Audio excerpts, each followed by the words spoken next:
Welcome again to our third session or part 3 of our series, Learning Styles. And the third learning style is the kinesthetic style. Welcome. Now in this style, you realize that the learner is more so involved in movement of their body parts, their touching, and also getting to interact with whatever they're learning. They're basically what we call hands-on. They like to move around, they like to touch, they also like doing, the actual doing of whatever task you want done.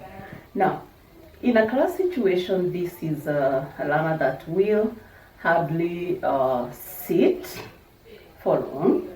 Every time they keep moving from one place to another, and as they synthesize that information, they always move up and down. And at home, you will realize that they are unable to sit for long whenever they are studying. And for this case, you want to give them small breaks whereby they engage in a physical activity that removes them away from that sedentary position where you have set for them to study. They find it very difficult to operate in a traditional setup where the teacher positions them in class and is teaching, and they're supposed to sit and listen. And many times you will find that they keep changing position and they interrupt the others. What we normally do is that within the first few minutes of learning, you want to completely put out what you want to do within the first few minutes, because that is the time their alertness is highest and they easily grasp what you are teaching at that particular time. Apart from that, you will also find that they like to engage also in terms of touching, or for example, when you come to class and you have new books or new apparatus, anything they haven't seen, they want to come to where you are and touch your pen, touch your book. They'll also be touching other learners, pens, rulers, books, and so forth. And therefore, you need to pay attention to this learner and keep them in the front, just near where you are, so that they don't disrupt the others. At home, you will find that position where you have set for them to study, be it in their room or somewhere within the sitting area, and this is a position where you want them to remain while studying. They may find it difficult. So for you as a parent, you really need to realize that sometimes they want to move and study from the bedroom, and then you find sometimes they are sitting on the sofa and reading or doing their work while on the sofa, and clearly you can't understand why they keep moving and their books are all over, and sometimes it makes you get so messy. And the minute you understand that is how they operate, you will be able to help them, because even as they change positions to the sofa, you will accommodate them. As they change the position to the bedroom, you will still accommodate them. So for you is to make sure that they have short breaks within the time you have set them to study. And these short breaks should be coupled with some physical activity. Either you want them to jump as they count, or as they see, or whatever the activity they were engaged in. You make an activity that aligns with that which they were learning. Either they could be stretching on the floor and kicking their legs up, because what they really maximize on is their body movement and the doing, the touching, and so forth. They're usually very, very energetic, and they come out as very vibrant in class.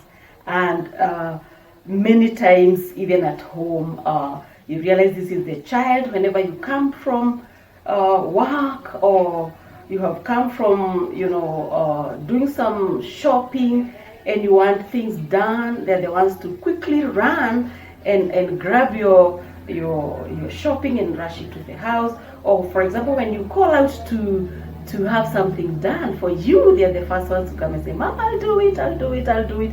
And sometimes they overshadow the others. For example, if you have other kids, they overshadow the others because they really want to get engaged in the doing part. And because of this, you find that they may not sit for long. And for that period of time when they are seated, they are either swinging their legs, they are swinging their arms, their fingers, they are playing around with the pen, and they seem to be very busy with their body movement.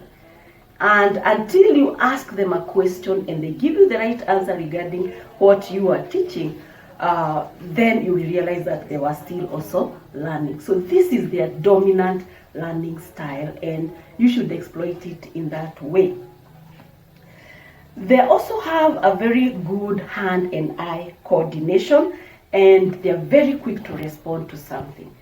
For example, in a classroom situation, and you come and you want to say, someone to help me carry these books to they are the first ones to run and grab your books and help you to the classroom and so forth. So they're very quick to respond to action-oriented activities.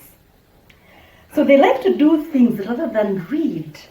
So unlike the visual learner, whereby we noted that they are very good in reading, they love reading, these ones would rather do than read.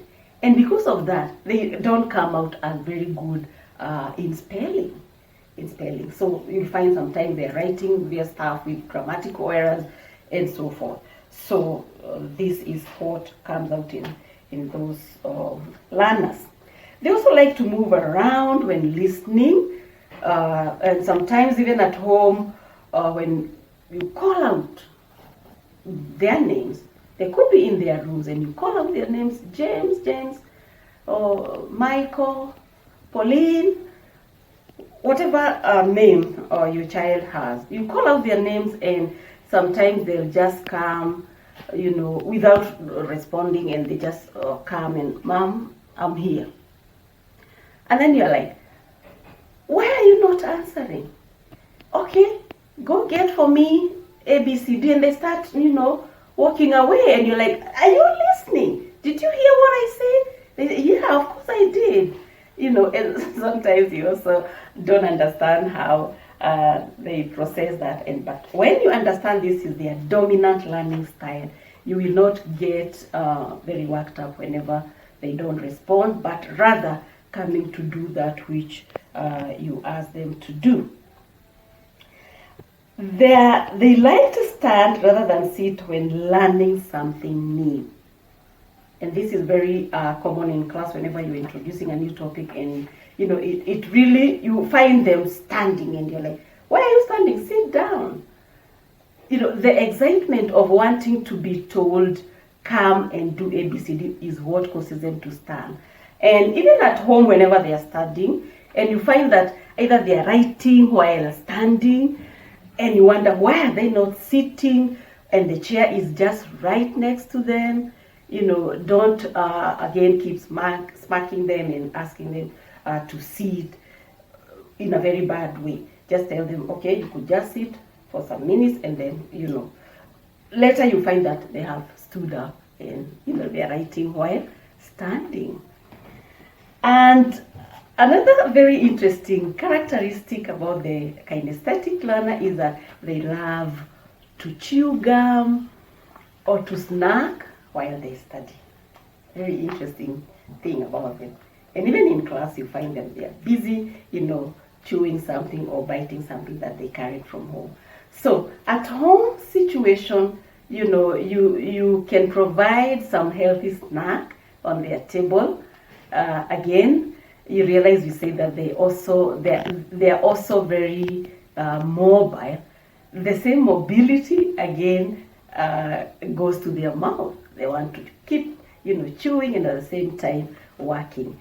Well, it may not be a very pleasant thing, but sometimes you may have to tolerate when you realize that this is their dominant learning style. Of course, provide that healthy snack. They are very dynamic learners, and they excel very well in sport, in swimming, in gymnastics. They are also very good dancers because of the energy levels that they carry around. And that is the kinesthetic learner.